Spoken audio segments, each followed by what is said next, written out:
Subscribe now and press the bell icon. Never miss an update.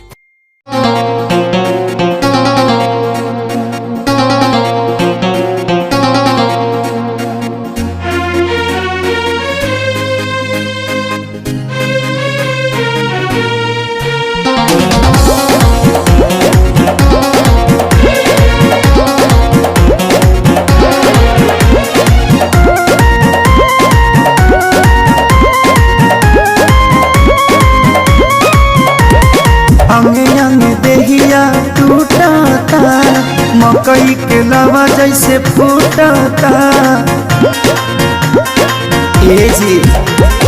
हमें अंग देहिया टूटता मकई के लावा जैसे फूटता दिया के या जोड़ा में और सैया हो सुतन खली कोरा में और सैया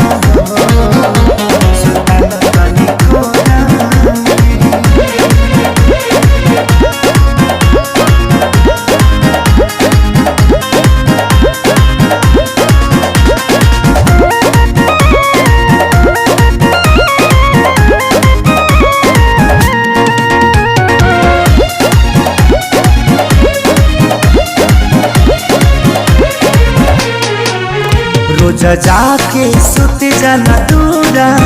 होला कहियो सबक नहीं पूरा कबो छू छाके हट चल हमके काम रह चलाया घर धूरा रोज जाके सुत जाना दूरा होला कहियो सबक नहीं पूरा